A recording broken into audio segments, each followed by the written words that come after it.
uma mulher que dizia estar sendo atormentada por algum espírito que falava para ela colocar veneno em algumas bebidas e também alguns caldos. Hoje eu vim falar pra vocês o caso de Elizabeth Hadley. Olá pessoas, sejam muito mais bem-vindos a esse canal. Esse canal fala sobre casos criminais todo sábado a partir de 10 horas da manhã. Então se você caiu nesse canal aqui de paraquedas e ainda não sei o que está fazendo, que ainda não se inscreveu no canal, se inscreve no canal aqui embaixo, já deixa seu like. E se você já é inscrito nesse canal, seja muito mais bem-vindo a mais um vídeo. É isso, compartilhe, deixe seu like e comente também para caso você queira que eu traga algum caso criminal que eu vou anotar e trazer o mais rápido possível.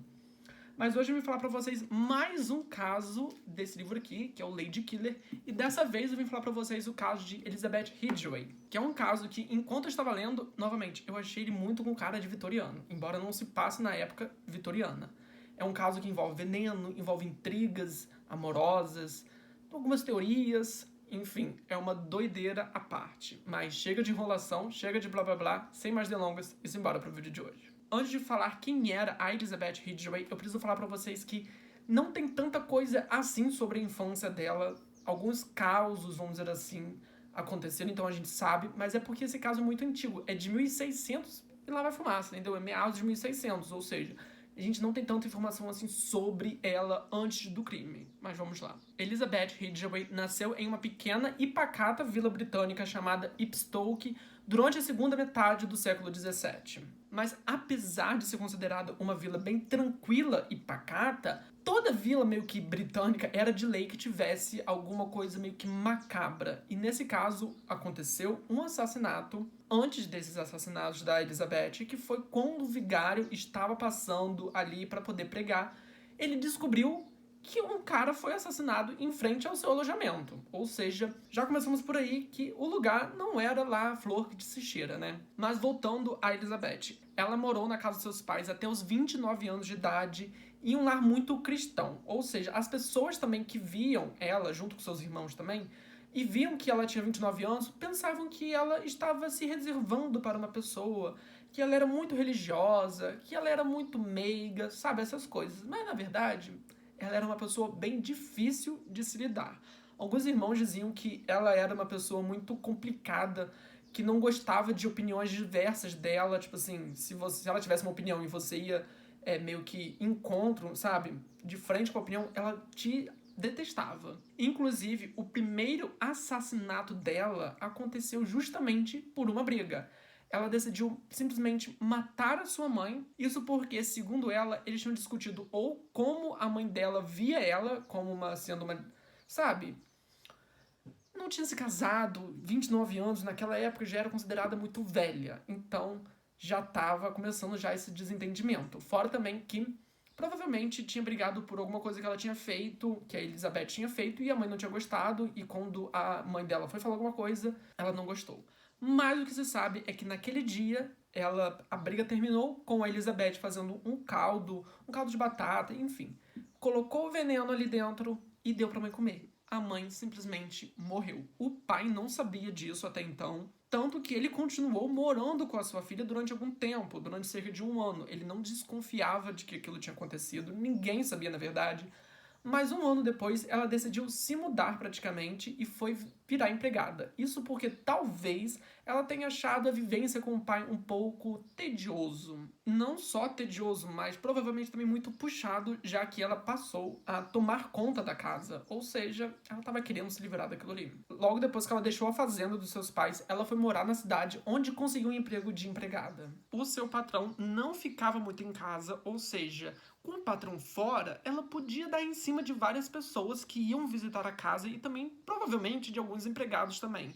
Ou seja, ela podia se satisfazer à vontade. Isso para uma mulher naquela época, lembrando que ou você era prostituta para trabalhar com sexo, ou você dava um jeito de, né, se satisfazer, vamos dizer assim. Uma das suas maneiras meio que favoritas de flertar era dizer que estava pensando em casamento, que estava pensando em amor, e até mesmo quase que dando a entender que a pessoa, que o cara que estava escutando isso, provavelmente era o escolhido dela, era quem ela queria casar, ter filhos, essas coisas. Ela é conhecida por ter alguns amantes, e um dos seus favoritos era um cara chamado John King, e segundo ela, ela realmente gostava de um cara chamado Thomas Hadley, da onde vem o seu sobrenome. O John King, ele vinha mais ou menos da mesma classe social de Elizabeth Ridgway. Inclusive, ele também trabalhava como criado em alguma das fazendas em Ibstoke. Já o Ridgway disse a ela que ele era um excelente alfaiate, que ele tinha vários clientes, que ele tinha muita grana.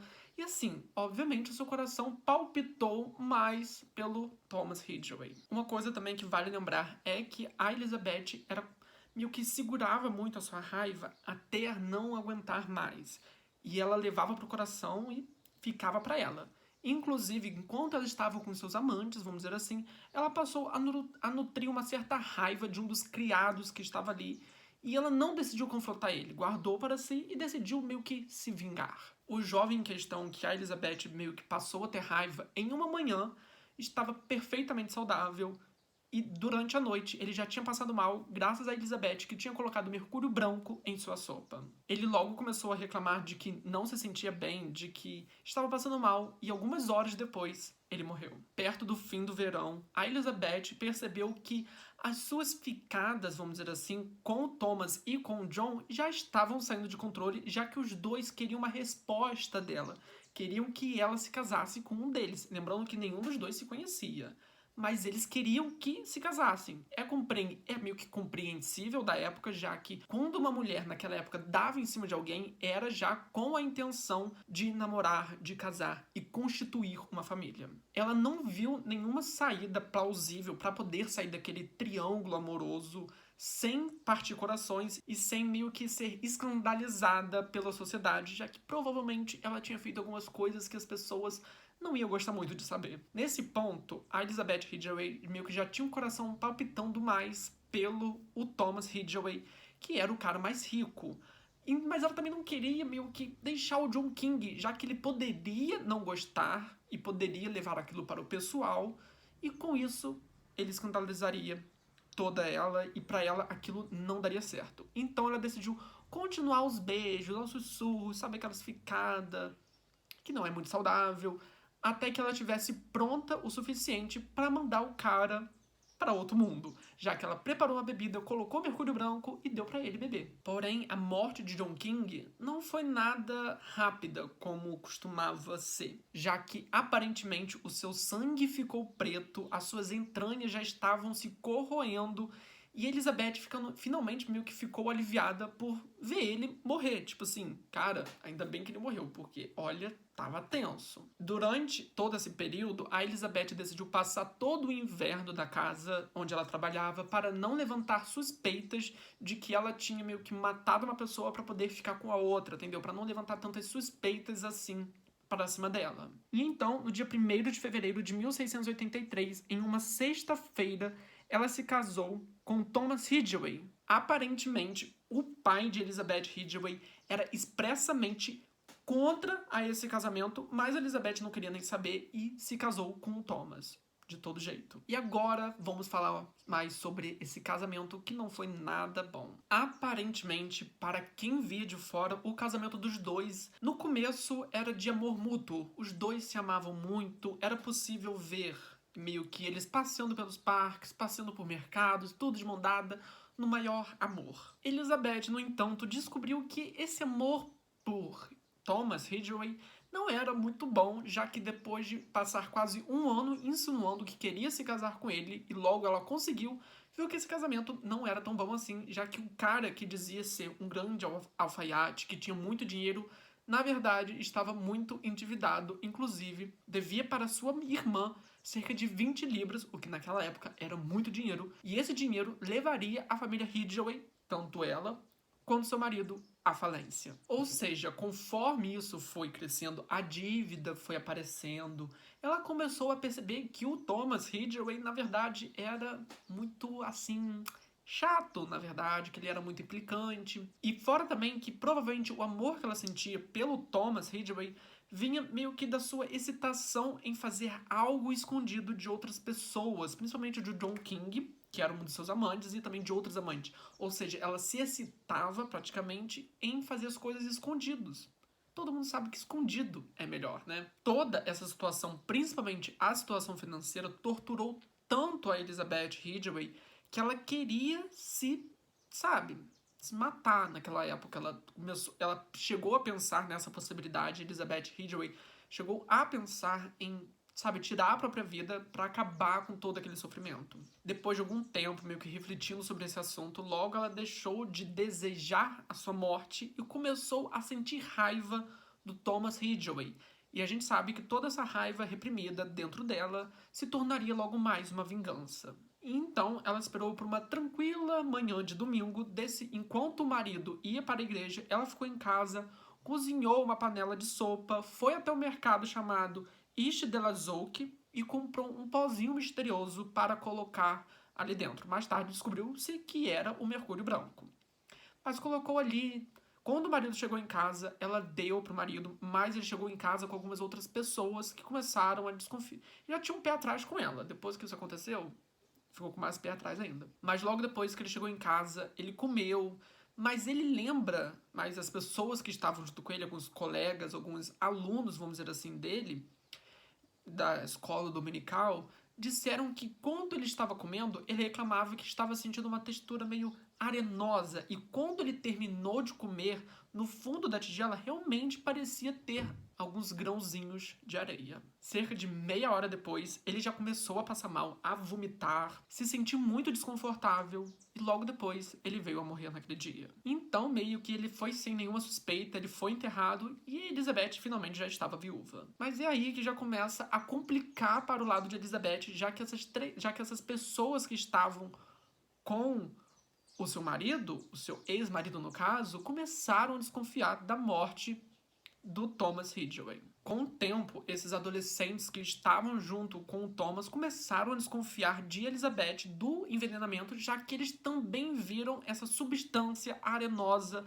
no prato. Então logo eles começaram a se reunir para pôr de vez Elizabeth abaixo. Obviamente, Elizabeth começou a desconfiar desses garotos que estavam tramando alguma coisa com ela, então ela também convidou esses garotos para comer na casa dele, mas eles não queriam, começaram a dar algumas desculpas, e foi então que eles começaram a ir atrás de mais pistas. Foi então que eles correram até os parentes mais próximos de Thomas Ridgway e contaram que Elizabeth tinha envenenado o seu ex-marido. Logo, toda essa história do envenenamento do Thomas Ridgway chegou a um certo magistrado que tinha uma certa relevância naquela área e pediu para que um médico retirasse o corpo do Thomas do túmulo e fizesse uma autópsia. Então já pegaram um corpo que já estava em estado de decomposição e descobriram que no estômago dele tinha sim mercúrio branco. Logo assim que foi encontrado o veneno no corpo de Ridgway, a Elizabeth foi levada para a prisão em Leicester. E durante todo esse período, vale também lembrar que durante todo esse período, o júri praticava uma coisa chamada, deixa eu ler aqui, cruentação. Uma coisa meio bizarra de falar. Que é quando os réus, os acusados de assassinato, vão até o corpo e encostam no corpo. Caso o corpo sangre, ele é o assassinato.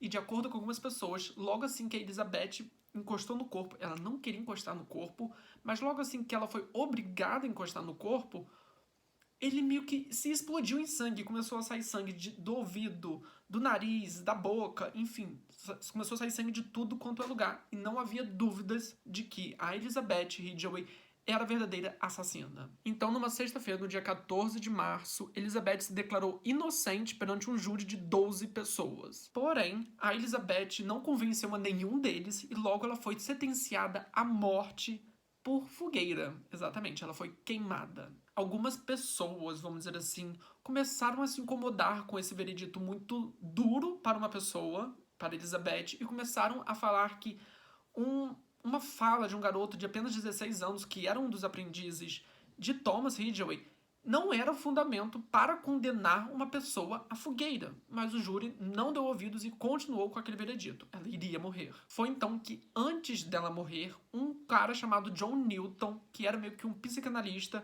passou a visitar ela e a questionar ela do porquê que ela tinha matado, do porquê que ela tinha feito isso, e ela dava várias versões.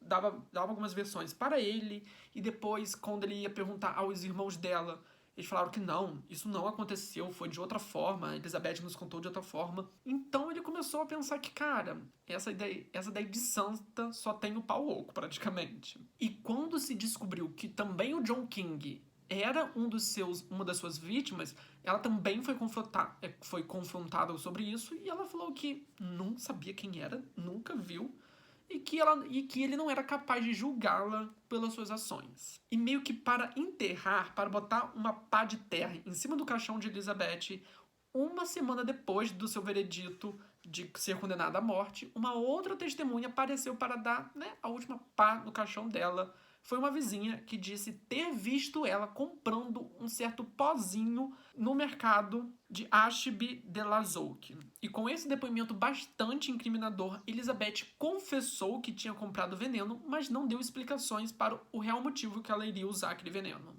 Mas quando John Newton foi novamente até a sua cela para poder confirmar toda aquela história, ela se recusou a tanto a negar ou a confirmar a compra do veneno. E também não deu nenhuma explicação para que aquele veneno serviria, já que teoricamente ela não tinha comprado, mas também não, Cadê o veneno, Mas aparentemente o John Newton começou a se irritar muito com ela, já que possivelmente ela ensinou meio que estar pronta para uma confissão com ele cerca de 3 vezes, e quando chegava a hora ela simplesmente não falava nada, se fingia de demência, sabe?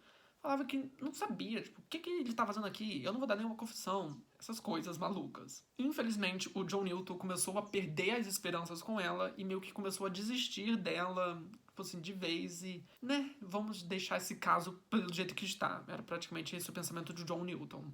Ele não queria mais ajudar ela a se livrar, já que nem ela mesma queria praticamente ser ajudada, Já que ela não dava confissões, ela não dava declarações nenhuma, enfim. Depois disso, ela teve que ver uma execução de 2 irmãos e mais tarde ela foi posta na fogueira. Ela não queria ser queimada, inclusive se ofereceu para ser morta por enforcamento, mas as pessoas se recusaram àquilo e logo depois ela morreu asfixiada e, obviamente, depois queimada, carbonizada. Mas esse foi o vídeo de hoje, espero que vocês tenham gostado. Se gostar, não esqueça de se inscrever no canal e até a semana que vem para mais um caso criminal. E tchau, tchau.